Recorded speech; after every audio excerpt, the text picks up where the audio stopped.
네, 거침없이 하이킥. 오늘은 장성철 공론센터 소장 어서 오십시오. 안녕하십니까.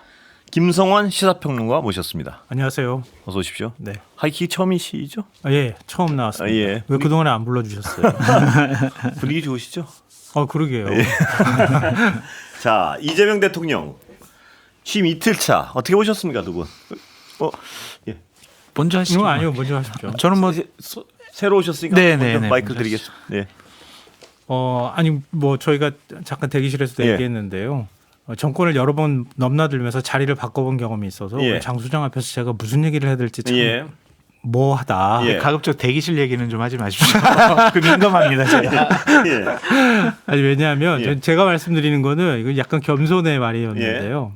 그러니까 정권 바뀌면은 입장이 바뀐다고 해가지고 예. 똑같은 얘기들을 반복해서 얘기를 하곤 하거든요. 예. 이제는 저도 나이를 먹어가고 경력이 예. 늘어나는데 무조건 옹호하거나 이렇게 예. 하면 안 되겠다 이런 생각들을 예. 제가 전하기도 했는데요. 예. 일단 그 내란 직후에 이루어지는 대선이었고 예. 대선에서 민주당이 일단 정권 교체를 이룬 거 아니겠습니까? 훨씬 더 무거운 마음으로 좀 시작할 수밖에 없고요. 예. 이재명 대통령은 사실 그 중심에 있었던 인물이기도 예. 하잖아요. 또 이 내란을 일으킨 네. 가장 원인으로 지목된 당사자이기도 하니까 훨씬 더 현실 가능한 접근 방법을 선택하고 있는 것이 아닌가 싶어요. 제일 먼저 한 일은 비상경제 회의를 좀 주재하는 거나 그리고 안보나 아니면 치안 문제 그리고 국민의 안전 챙기는 거 예. 이런 것들로부터 시작하는 것 이런 건 이전의 경험도 있기도 했을 거고요. 굉장히 전 보기 좋았다고 생각합니다. 예. 특히 비상경제회의 주재할 때 이전에 윤석열 전 대통령한테서 한 번도 못 봤던 예. 모습을 봤어요. 네. 뭔가요? 물어보더라고요. 네. 이 추경 편성에 관해서 예. 그리고 관세 협상에 관해서 자기 얘기를 하기보다는 예. 먼저 물어보고 준비하면 좋겠다 예. 이렇게 얘기를 하고 있더라고요. 예. 근데 그런 태도가 앞으로 계속 좀 이어졌으면 좋겠다. 예. 그래서 그 실무자들의 의견을 존중하고 귀담아 들으려고 하고 휴대폰 번호도 실무자들하고 예. 나눠가지고 예. 계속 대화하면서 정책을 만들어가는 모습을 보였으면 좋겠다라고 예. 생각했습니다. 예. 장 소장님. 예. 비판할 지점이 없어요. 예. 잘하고 계시다라는 좀 생각이 예. 들고 국무회의에서 말씀하신 것도 상당히 좀 인상적이었습니다. 예. 뭐 윤석열 정권 하에서 임명된 장관들하고 예. 정말 어색할 텐데 그 어색함을 직설적으로 또 표현도 하시고 예. 공직자로서 우리 책임감 자세 갖자 그렇게 또 얘기하기도 쉽지 않으셨을 거거든요. 예. 근데 그런 모습 보고 참 대통령 다움을 보여주는 것 같아가지고 무척 다행스럽기도 하고 잘하고 계시다. 흠잡을 예. 데 없다. 그렇게 말씀드립니다. 지금 오늘 여러 가지 또 호평들이 좀 언론들이 호평들이 좀 나왔는데요. 그 이유 중에 하나가 저는 생각한 게 3년 전에 그 처음에 윤석열 정권 시작할 때 너무나 시끄럽지 않습니까? 그러니까 그 기저효과 때문에 그런 부분도 있는 것 같습니다. 저번 정권에서 하도 어떤 여러 가지 문제점이 많아서 좀 달라졌구나 하고 느끼는 많은 부분들이 지금은 그 달라짐을 보이기가 좀 상대적으로 쉬운 환경 아닌가 뭐 그런 그렇죠. 생각도 들고요. 네. 예. 그런데 지금 인사들 많이 나오고 있는데 어떻게 보십니까? 인사 하마평들 좀 들어보셨죠? 뭐 직접 들으신 것도 있으실 테고요. 어떻습니까? 저는 너무 잘하신다고 생각이 들어요. 예. 그러니까 왜냐면은 예. 저는 제가 이제 예. 국회에서 한 20년 있었는데 예. 장관이나 예를 들면은 뭐 대통령실 근무하는 분들, 예. 국무총리 이런 분들은 정치인이 가야 된다고 생각을 하고 있었거든요. 예. 가면 잘하세요 그분들이. 예. 조직 장악력도 있고요. 또 법률안도 다뤄봤고 예. 예산도 다뤄봤고 또 여러 가지 경험이 있잖아요. 정치를 예. 아시잖아요. 예.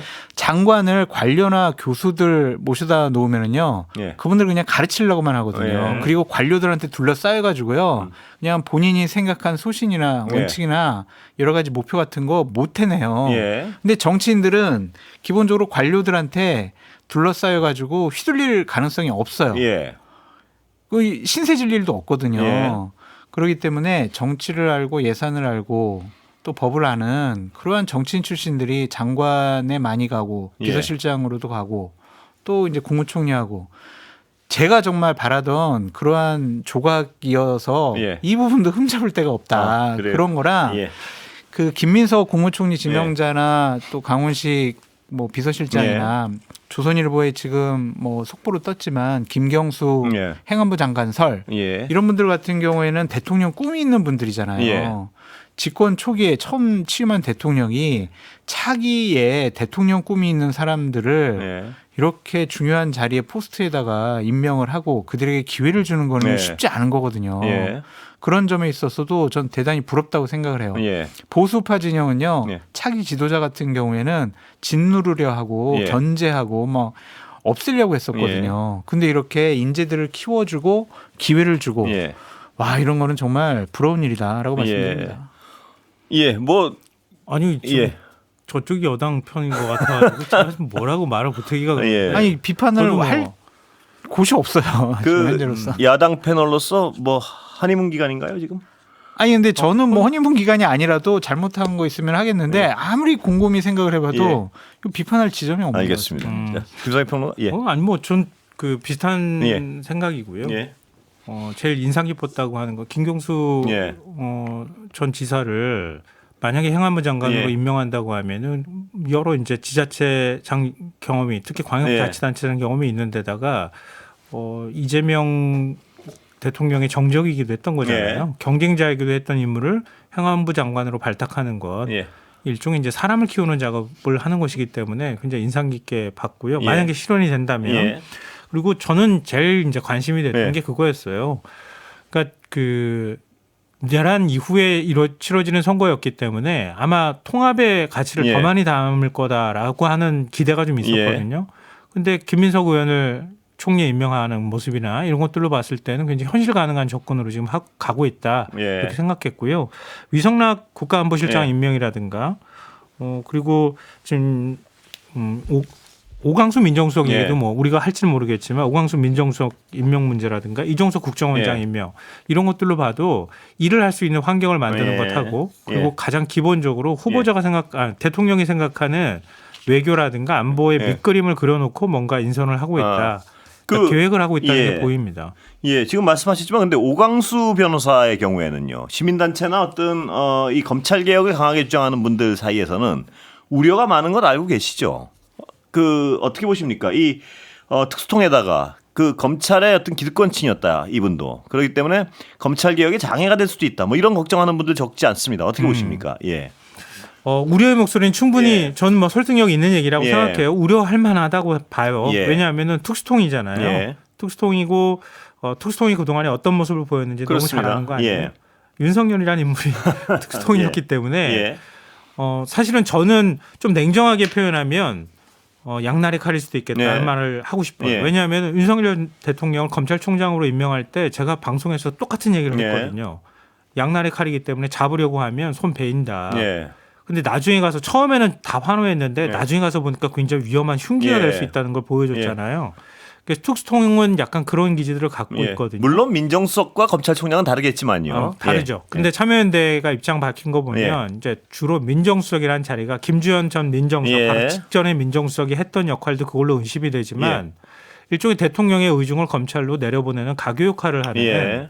그런 역할에 대한 우리가 별로 좋지 않은 기억이 있어서 충분히 우려할 만하다. 예. 이걸 먼저 전제로 해서 제가 말씀드리고 예. 싶은데요. 다만 이런 그 시각은 어떨까 싶은데 검찰을 잘 모르면 예. 검찰 개혁을 할 수 있을까? 예. 그건 저는 좀 현실적으로 생각해야 할 부분이 있다고 예. 봐요. 그러니까 검경 수사권 조정을 굉장히 어렵게 했지만 예. 그렇지만 나중에 가서 결과로 봤을 때 내란 수사나 이런 것들에서 이른바 버꾸라지 수법이 나오기 시작하니까 감당이 안 되잖아요. 그러니까 어딘가 흠이 나오기 시작하거나 수사가 지연된다거나 이런 부작용이라는 게 예. 있을 수 있거든요. 근데 검찰을 잘하는 인사 가운데 진짜 국정 철학을 공유하는 인사가 온다면 훨씬 더 검찰 개혁을 효과적으로 할 수 있겠다. 예. 사법개혁 문제도 그런 현실 가능한 접근법을 사용하면서 할 수 있겠다. 그 지금 그런 말씀하신 게 기대를 말씀하신 대로 양날의 검인데 걱정하는 쪽에서는 그거 같습니다. 뭐냐면 검찰 출신의 어떤 뿌리 깊은 그러니까 검찰 출신이 아무리 국정 철학을 이해한다는 사람이 와도 결국은 검찰의 이해를 대변하는 사례들을 너무 많이 봤기 때문에 이분도 민정수석이랑 어떤 중요한 자리 아니겠습니까? 거기에 앉아 있으면서 결국은 검찰의 이해를 관철시키려고 노력하지 않겠느냐 뭐 이런 걱정 같습니다 보니까. 근데 좀 윤석열 전 대통령하고는 예. 다른 게요. 예. 민정수석은 그냥 잘라버리면 됩니다. 예. 근데 검찰총장은 그게 안 되잖아요. 예. 2년의 임기가 있고. 민정수석은 자르면 된다. 그렇죠. 물론 대통령이 참모인데 예. 그렇지 않습니까? 예. 그러니까 위치가 완전히 다르다는 거예요. 예. 우기고 싶어도 안 되고 자기의 생각들이 물론 이제 투영이 되기는 하겠지만 그러니까 시민사회에서 볼 때는 조국 전 민정수석처럼 예. 비검찰 출신이 와서 확실하게 개혁하길 바라는 마음이 있을 수 있겠지만 아까 말씀드렸던 것처럼 현실하고 다른 결과가 나오는 것까지도 계산을 일단 넣어야 된다고 예. 보는 거고요. 그리고 검찰총장도 아닌 공식적인 직위나 조직을 부리는 건 자리가 아니라 대통령의 참모로서 역할을 해야 하는 자리이기 때문에 대통령이 자기 의사와 다르다고 하면 민정수석 바꾸면 되죠. 예. 큰 부담이 저는 없다고 봐요. 예. 야구를 안 해본 사람이 야구 감독할 수 없을 것 같아요. 예. 그래서 검찰을 좀 알아야 민정수석이 예. 적절한 거 아니냐. 뭐 비검찰 출신 민정수석을 임명을 해보고 예. 실험을 해봤지만 그렇게 써 효과적이었던 것은 아니었던 예. 것 같다라는 경험을 뭐 이재명 대통령께서 예. 받아들인 것 같다는 생각이 드는데요.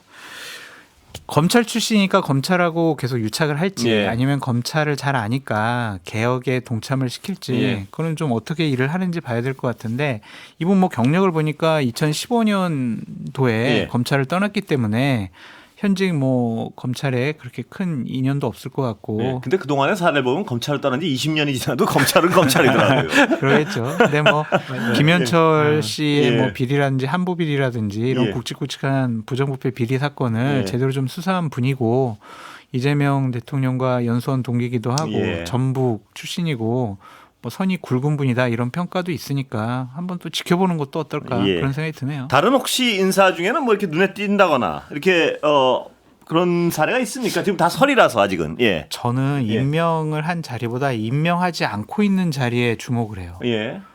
대통령실의 국정상황실장. 예. 이거 대통령이 대단히 신임하고 예. 믿을 만한 사람을 보통 임명하거든요. 예. 고 노무현 대통령 때는 이광재 예. 실장이었고 문재인 대통령 때는 저 윤건영 의원이었고 음. 뭐 윤석열 정권 시절에는 또 뭐 정무수석을 했던 예. 분이었잖아요. 한우섭 씨라고.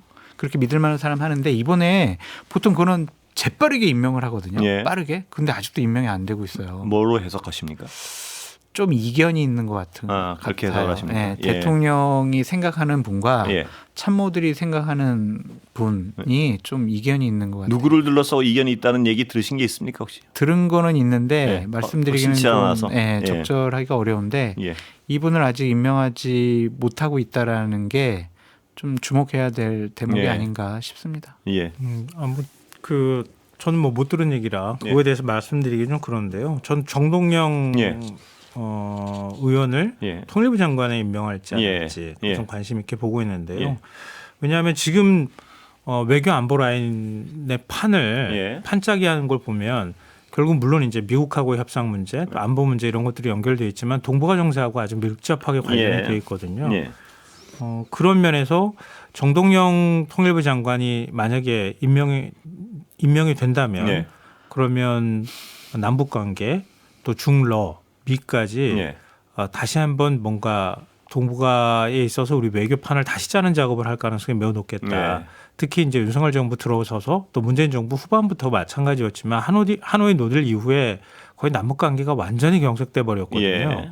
근데 우리는 북한을 베고자 한다 이렇게 표현도 쓰지만 남북 관계 개선 없이 그러니까 안 보는 거 경제다 이렇게 얘기하는 것처럼 한국 경제의 어떤 리스크를 없애기 굉장히 예. 어렵거든요. 예.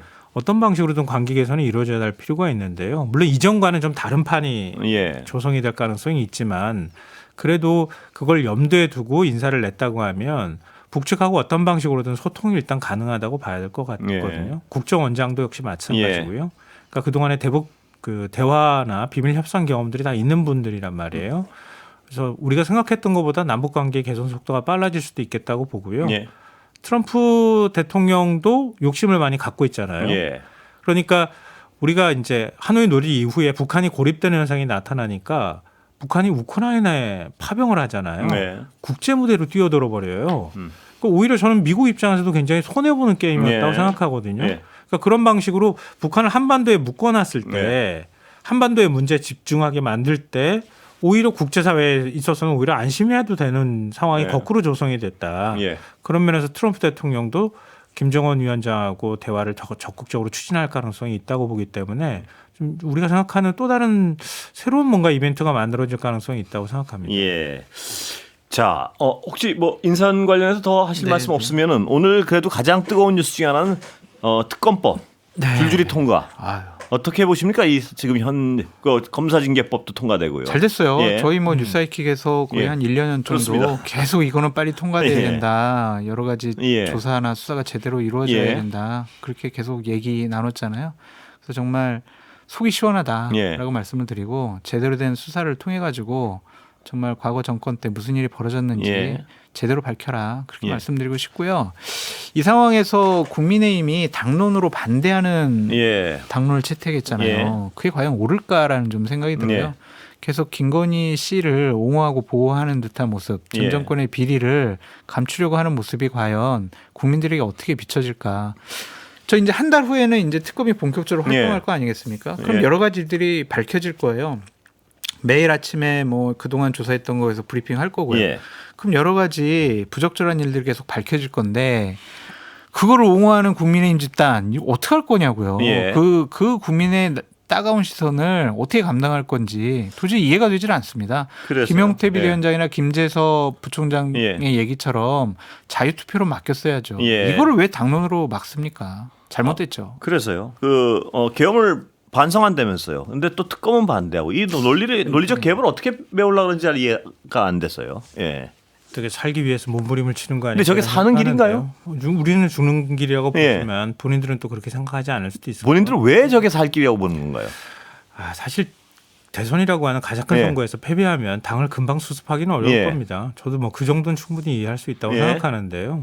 그러니까 지금 이제 밑 기초 뿌리부터 썩어버린 예. 거잖아요.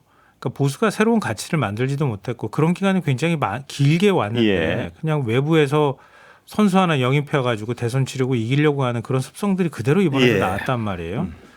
이런 방식으로 그냥 우리 거 지키면 살 수 있을 거야. 언젠간 또 이재명 대통령도 국민 정책을 좀 스스로 이제 헛발질을 예. 해서 이른바 그렇게 해서 실수를 하게 되면 우리가 상대적으로 덕을 볼 거야. 이런 생각을 하는지 모르겠는데 예. 그건 내란 전 얘기고요. 예. 내란 후 얘기는 지금 상황이 완전히 다르거든요. 이제는 국민들이 굉장히 주권 의식도 높아져 있는 상황이기 때문에 아주 민감하게 반응할 예. 거예요. 여론이. 근데 국민의힘이 계속 이런 식으로 기득권을 지키려고 하는 모습 또 지금 영남에 기초한 이른바 영남 자민련이라는 얘기가 나오는 것처럼 이런 방식으로 당을 계속 운영하려고 하면 오히려 저는 더 우리가 강도가 있는 쇠나 예. 유리도 그렇지만 늘어나지는 않고 확 깨져버리잖아요. 예. 자칫하면 좀 확 깨져버릴 가능성이 있다고 예. 생각해요. 그래서요. 지금 국민의힘 상황이 특검법 세 가지에 대해서는 여전히 반대하면서 또 당내 어떤 갈등은 지금 심각해지는 것 같습니다. 보면 지금 야당 상황 어떻게 보십니까? 권성동 원내대표는 사의를 표명을 예. 했지만 새로운 원내대표가 뽑히기 전까지는 예. 원내대표직을 계속 유지할 거고요. 한 언론 보도에 의하면은 권성동 원내대표가 김용태 비대위원장에게 같이 나가자 그랬다면서요. 같이 사퇴합시다 이제 이렇게 얘기했다는데 김용태 비대위원장은 내가 왜 사퇴합니까? 이런 식으로 임기를 채우겠다는 예. 거잖아요. 6월 30일까지 임기인데 9일날 뭐 의총이라든지 아니면은 의원들 의견을 듣고 거취를 결정하겠다라는 것은 본인 스스로 그만둘 생각은 없는 것 같습니다. 그럼 뭔가요 지금 벌어지는 갈등 상황? 갈등 상황이요? 예. 당권 투쟁. 예. 권성동 원내대표의 어떤 의도는 뭔가요? 의중은? 요즘은 본인은 저는 당권 도전 당대표 하고 싶어 하는 것 같아요. 그래서 또요? 취임식 날 보면은 국회에서 이재명 대통령하고 악수할 때도 약간 우리가 생각했던 것보다는 다른 형태의 모습을 보였고 김혜경 여사가 이제 한 글쎄요. 인사를 하는데 그것도 모른 척하고요. 모른 척했잖아요. 그것이 이제 김문수 전 후보의 예를 따른 것이 아닌가. 서윤교 의원이 국회에서 일어나가지고 사과하세요 그랬더니 앉아가지고 꼭 문수해가지고 대선 후보로 확 떴잖아요. 그래서 권성동 원내대표께서도 그렇게 해서 당원들에게 강렬한 인상을 줘서 이재명 정권과 맞서 싸울 당대표는 나야 나 이런 인식을 좀 주고 싶어한 것이 아닌가. 그래서 당권에 상당히 좀 관심이 많으신 거 아닌가 그런 생각이 들어서 그러한 것들 때문에 당권 투쟁으로 상당히 당이 어렵고 힘들고 난장판 될 것 같다 그런 생각이 듭니다. 김용태 비대위원장한테 같이 나가자 그런 건 무슨 의도인가요? 이제 비대위원장은요. 원내대표가 새로 선출되면 원내대표가 비대위원장을 다시 이제 추천을 하고 영입을 하든지 아니면은 새롭게 지도부를 꾸릴 수가 있잖아요. 그러면 이제 본인이 물러났으니까 예를 들면 그러니까 저희 그 상상이에요. 비대위원장 역할을 하고 싶어 하신 거가 아닌가. 그런 생각도 좀 듭니다. 거기 저항하는 김용태 위원장은 어떤 생각인가요? 본인 젊은 정치인이잖아요. 근데 대선에 패배한 당대표격인 비대위원장 이러한 누명을 쓰고 있으면요 앞으로 정치하기 쉽지 않단 말이에요. 그러니까 당을 어느 정도 개혁하고 바꾸는 그러한 최소한의 성과는 내고 난 다음에 그만두더라도 내가 그만두겠다. 지금은 내가 대선 졌으니까 그만두는 비대위원장으로 나 낙인 찍히면은 내가 앞으로 이 당 안에서 또 국민들을 향해서 정치하기가 쉬워 보이지 않는다. 성과 내기 위해서 시간 번 것이 아닌가 그런 생각이 듭니다. 저는 좀 생각이 다른데요. 만약에 진짜 대선 기간 동안에 반성합니다 얘기하고 내란 그리고 또 탄핵 반대한 거 우리 뭐 사죄합니다 이렇게 입장을 보였었잖아요. 그래서 지금 3대 특검 통과시킨다고 할 때 당론으로 반대한다고 하면 비대위원장이 나서가지고 얘기를 해야죠. 했죠. 했는데 안 통했죠. 그게. 안 통해도 하게 만들어야지. 그리고 당론인데도 다른 몇몇 의원들은 가서 찬성 투표를 했잖아요. 근데 의총을 열어가지고 그냥 이건 당론으로 계속 합시다라고 의원들이 결정을 했기 때문에 비대위원장이 뭘 할 수 있는 권한은 없는 거죠. 근데 예전에 한동훈 비대위원장 같으면은 그러니까 원외잖아요. 근데 원내 비대위원장이에요. 그리고 지금 대선을 거치면서 비대위원장 자리를 유지해왔단 말이에요. 충분히 그럴 자격이 있어요. 그러니까 국민들이 기대할 때는 젊은 정치인으로서 오히려 더 꼿꼿하게 그런 부분에 대해서 나가기를 기대하는 마음이 있었을 텐데 끌려다닌단 말이에요. 그러니까 그게 제가 볼 때는 소위 줏대가 없어 보인다 이런 생각이 들고요. 저는 그래서 김용태 비대위원장 물러나지 말라고 그만두지 말라고 자꾸 친윤계에서 얘기한다고 하잖아요. 왜냐하면 대안도 없을 뿐더러 비대위원장 물러나면 그다음에 또 당대표 선출을 위한 비대위원장을 또 임명해야 되잖아요. 대안도 없고. 그러니까 지금 이 상태로 앞에 가가지고 계속 총알 맞아주기를 바라는 거예요. 근데 권성동 원내대표는 왜 또 물러나라 그럽니까? 그러니까 대선에서 패배했는데 아무도 책임을 안 져요. 말이 안 되잖아요. 그렇다고 해가지고 대선 직전에 데리고 온 김용태 비대위원장 어거지로 사실 맡긴 거나 다름이 없는데 당신이 물러나시오 하면은 그게 누가 이해가 되겠습니까? 결국 친윤의 얼굴로 당 지도부로서 뭔가 당을 수습해 나갈 수 없다는 걸 너무 잘 아는 거죠. 자기가 또 한동훈 전 대표 쫓아낸 당사자이기도 하잖아요. 염치가 없겠죠. 그러니까 김용태 비대위원장을 앞에 내세우고. 근데 지금 나오라 그러지 않습니까? 그 권성동 의원은 김용태 비대위원장한테 내려오라 그러고. 그러니까 이건 장성철 소장 얘기인 것 같은데. 근데 아니요 본인이 그랬습니다. 뭐 말은 그렇게 해가지고 하는 거지만 그렇다고 해가지고 뚜렷한 대안도 없는 건데. 제가 볼 때는 오히려 친윤의 대다수의 의견은 앞에 일단 잠시 둔 상태에서 시간을 좀 벌면서 당을 수습해가는 과정들을 우리가 주도해가지고 가겠다 이런 쪽에 좀 더 가깝지 않나 싶어요. 권성동 원내대표는 지금 국민의힘을 정말 이 지경까지 만들어놓은 아주 대표적인 어떤 책임이 있는 분인데 또 당권에 욕심을 낸다고요? 그렇게 보신다는 거죠? 그 정치인들이야 당연히 당대표 하고 싶어 하는 거잖아요. 그리고 원내대표 했으니까. 그리고 본인 당대표라는 직함을 좀 갖고 있어야 본인에게 혹시 다가올 여러 가지 뭐 문제들도 방어할 수가 있는 것이고 또한 본인은 명분이 있다고 생각을 하겠죠. 이재명 대통령을 가장 잘 아는 사람 그거 나 권성동 내가 제일 잘 싸울 수 있어. 그런 명분을 갖고 본인 당대표 하고 싶어 하는 거죠. 권성동 의원하고 잘 알지 않아요? 잘 알아요. 그러니까 나올 것 같다고요? 네. 좀 못 나올 것 같은데. 그러니까 당위성과 가능성은 다르게 봐야 될 것 같아요. 여기까지 하겠습니다. 오늘 김성환 시사평론가, 장성철 공론센터 소장이었습니다. 감사합니다. 감사합니다. 감사합니다.